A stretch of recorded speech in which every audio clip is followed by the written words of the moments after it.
Hey guys, what's up? Welcome back to Small Couch Reviews. It's your boy Sam. So, BeetleJuice 2, or BeetleJuice, as the poster actually says. In a world that's overrun with unwanted and unasked for sequels and legacy reboots, is this one that just, falls by the wayside with the rest of them? Or is this one that actually justifies its existence? Eh.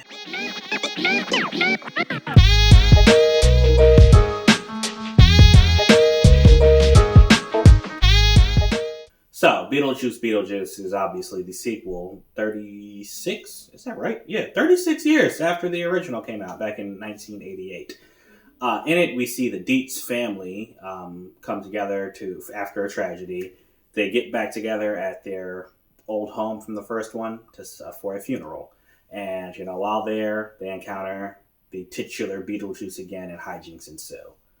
Um, Now, I'm not going to take a whole lot of time. I saw this movie before I saw a screener for actually a really good movie that I'll talk about later. But yeah, I don't really have a lot to say. I have one major thing I liked in this movie. I have one major thing I didn't like in this movie.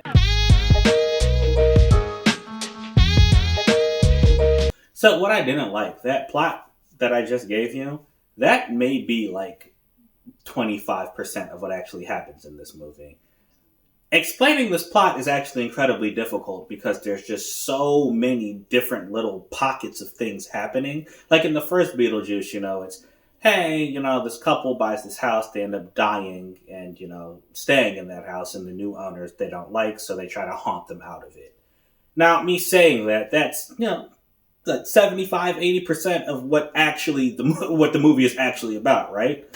So, given this plot, there's just so much, or the sequel, I'm saying, there's so much that happens that I can't really just point it to one thing. You got, like I said, there's a tragedy that happens. You got Lydia and her relationship with her producer slash boyfriend, played by Justin Thoreau. You have her relationship with her daughter. You have Catherine O'Hara's Delia's character with her relationship with Charles, the father. You got Jenna Ortega, who plays Lydia's daughter, her relationship with this boy in town, and her relationship with her father, her late father. Um, you got Beetlejuice, of course, his relationship with Lydia. You got Monica Bellucci, who plays Dolores, who has some sort of vendetta against Beetlejuice, and then Willem Dafoe, who's like a cop, and he's trying to, I guess, sort everything out. Like, there's just a lot happening in this movie.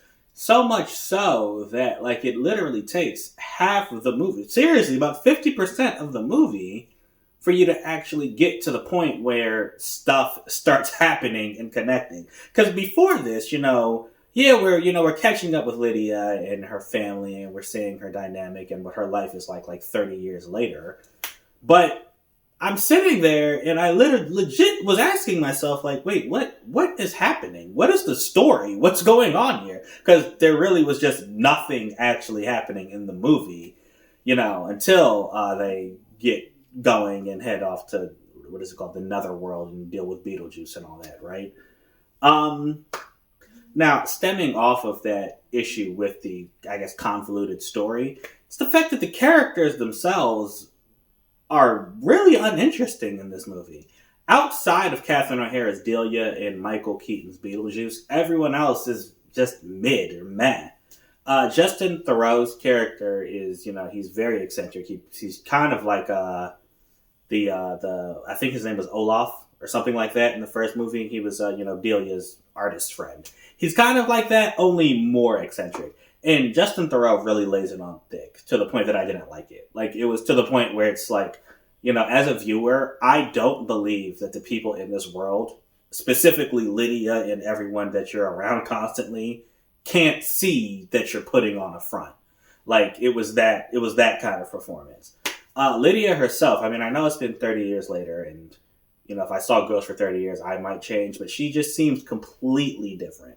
That angsty, brave, rebellious teen, she's just nowhere to be found. She's just someone who's constantly running and whining and seems anxious all the time and doesn't really know what to do. And it doesn't seem like the movie knows what to do with her. And it's a far cry from the Lydia we knew in the first film. The angsty teen is now her daughter, but she is just... I don't want to call her dumb because, we were all dumb. We were all quote-unquote dumb as teenagers. But she just makes decisions in this movie that are not smart.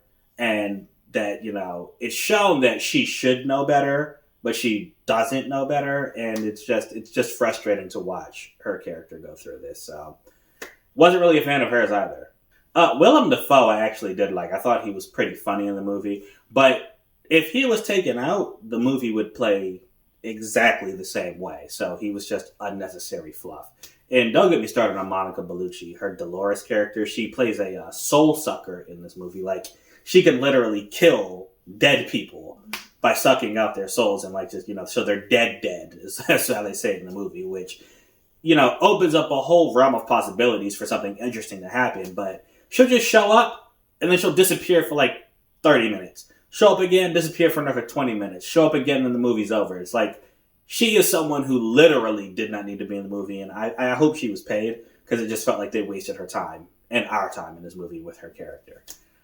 So yeah, a lot of pacing issues, a lot of character issues. I was not a fan of the story at all.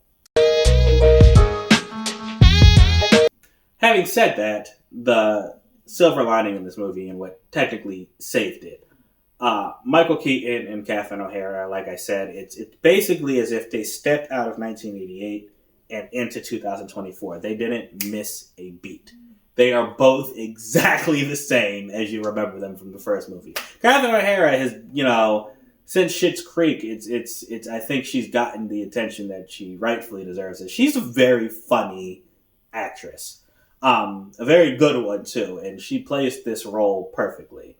But I mean, the reason we're all here is Michael Keaton's BeetleJuice. I think in the first one he had less than 20 minutes of screen time. Now, it's the same here, even though it's more. He doesn't have that much screen time, but it's more. And that's the reason we all come. The dude doesn't miss a beat. He is funny. He's BeetleJuice. He is BeetleJuice. We get a little bit more of his backstory. He acts... I'm sorry, I'm just thinking about it. He just acts weird. And it's so easy for Michael Keaton to kind of just flip that weird switch. Him and Tim Burton really did their thing with this. There's a point in the movie where he just randomly just starts speaking Spanish when he's giving us his backstory. There's another kind of Deo scene, like in the first one where characters are dancing, that Michael Keaton initiates in this one, and I actually really, really enjoyed it. It was pretty long, but it was very enjoyable, and I dug it. So, that's really all I have to say about this movie. I guess it comes down to, I don't really know how to, rate this.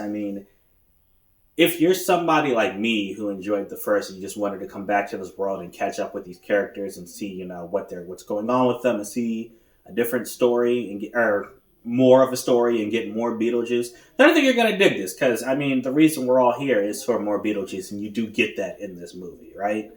If you're someone else who, I don't know why you would watch this sequel if you weren't a fan of the original. But if you do watch this, then you're probably just going to be lost by all the convoluted details in this story and not really care about it. So I think this movie really is just for Beetlejuice fans. And not even hardcore fans, just people who enjoyed the first movie. I think if you liked the first movie, there's enough Beetlejuice in here to like this movie. It's just that all the extra story stuff kind of drags it down a little bit. So 3 out of 5, guys. Let me know what you think right down there in the comments. Appreciate you for watching. Until next time, I'm out.